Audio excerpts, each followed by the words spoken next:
On est au deuxième jour sur le circuit du Mans à Exclusive Drive.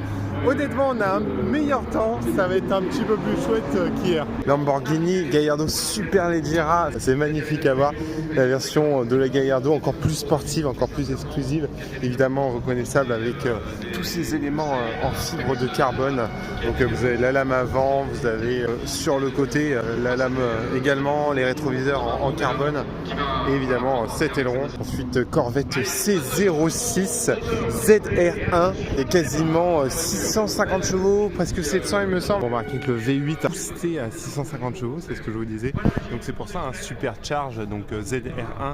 Moi j'adore ce détail et cette vitre en plexiglas qui laisse apparaître. On peut imaginer le cache moteur, c'est vraiment sublime.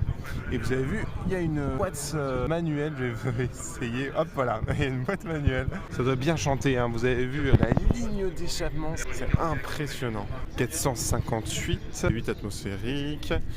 AMG GTS, elle était déjà là hier, version GT un petit peu plus typée course. Vous avez vu cet aileron en carbone qui est très sympa et l'intérieur c'est très élégant, un peu axé technologie, c'est vraiment sympa. Là c'est malheureusement un sticker mais ça fait l'effet de loin, un peu moins de près, mais c'est très joli encore. Vous avez vu la GT3 Touring 991, oh, elle est magnifique dans ce rouge. Qu'est-ce qu'elle est belle à vous. Alors là j'avais un doute de ce que c'était, donc c'est bien bel et bien une Matra, donc c'est une marque française malheureusement qui a disparu. Début des années 2000, c'est une voiture, une marque qui s'est illustrée dans le domaine du rallye. C'est vraiment sympa hein, comme style. Je ne sais pas à peu près de quand elle date cette voiture. Dites-moi ça dans les commentaires si vous le savez. En tout cas c'est vraiment sympa, ça fait penser à dans le gabarit Lotus, Alpine, des voitures très légères, très agiles. Alfa Romeo 4C, donc c'est la petite sœur de la 8C. Vous savez, la 8C c'était une supercar très exclusive de Alfa Romeo.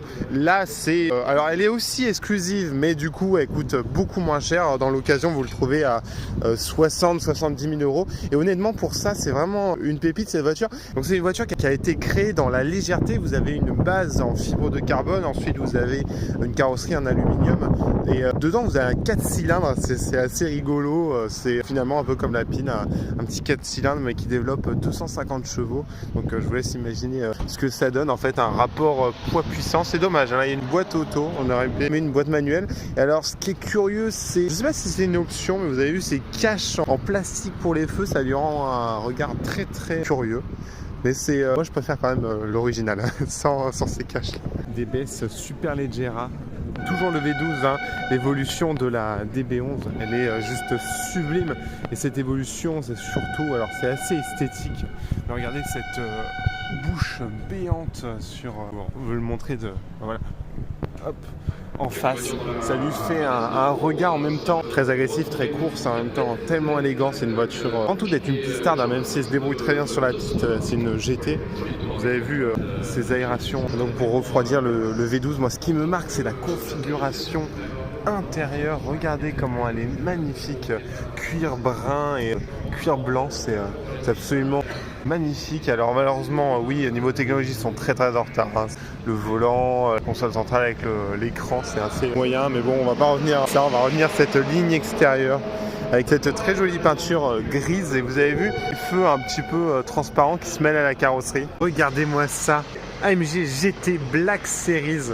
Oh là là, c'est incroyable de voir ça.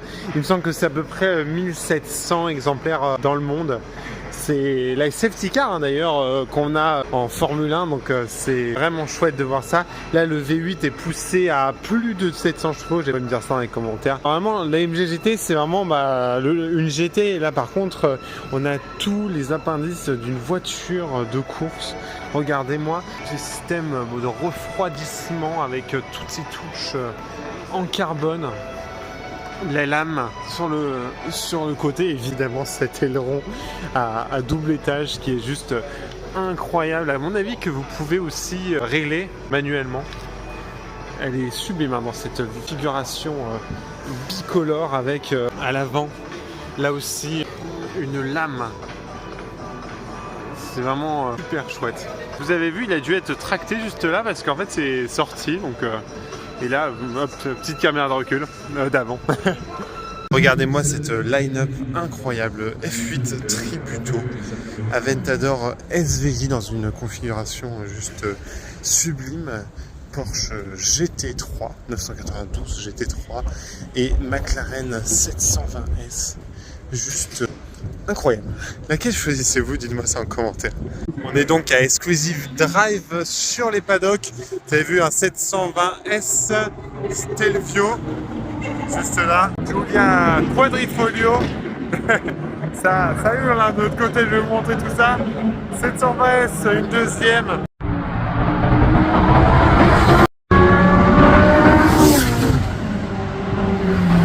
Vantage F1 édition RS3. Bentley Continental Speed, la très réussie 408. Alors oui, ça peut faire un bottage entre toutes les voitures. A110 et Ford GT 924. Là on a une 488, la GT3, la 991 4S. Si vous avez le bandeau en fait qui traverse, ça veut dire que c'est une 4 roues motrices. 991 par 996. Alpine A110. Et ensuite il y a quelques abarths qui arrivent. Profitez de ces abarths parce que ça y est, Fiat vient d'annoncer la fin de toutes les Fiat thermiques, donc voiture de collection. Là c'est assez rigolo, regardez. Donc on est sur l'esplanade avec le fameux monument. Audi c'est le deuxième constructeur le plus victorieux après Porsche. Et regardez, vous avez que des Audi TT, c'est trop drôle jusqu'à voilà, première génération, deuxième génération et troisième génération si je me trompe pas. C'est assez rigolo.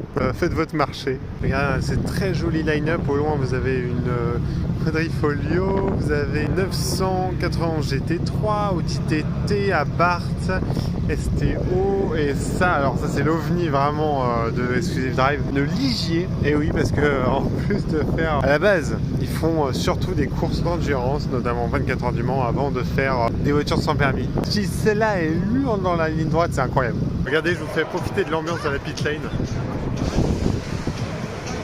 Aventador SVJ, donc là on a la STO, la GT3 avec une Gallardo GT2 juste là. Vous avez vu cette Porsche GT3 Cup, elle est impressionnante. Et vous avez vu le petit détail, je vous ai dit, écrou rouge et là, hop, écrou bleu pour pas tout simplement se tromper de sens. Un clin d'œil qu'on retrouve d'ailleurs sur la Carrera GT. Elle est vraiment impressionnante, très très jolie. Regardez-moi ça, Ford GT, le mythique V6. C'est une voiture, une super car. Ford, ils ont fait un travail extraordinaire avec cette voiture. Ils ont greffé un V6 qui est très chantant, c'est vraiment sympa. Et alors regardez, moi ce qui m'impressionne, c'est cet esprit aérodynamique qu'ils ont peaufiné. Regardez, on a l'impression que la cellule de survie est vraiment en suspension dans l'air, c'est sublime. Alors pour l'avant, regardez, c'est tout aussi magique. Alors du coup ils ont éteint, mais il y a une signature lumineuse qu'on retrouve notamment sur le Puma. Outre la signature lumineuse, regardez le design dans les phares, c'est absolument magnifique. Ils ont vraiment rendu hommage à ce badge GT, en préférence évidemment la GT40.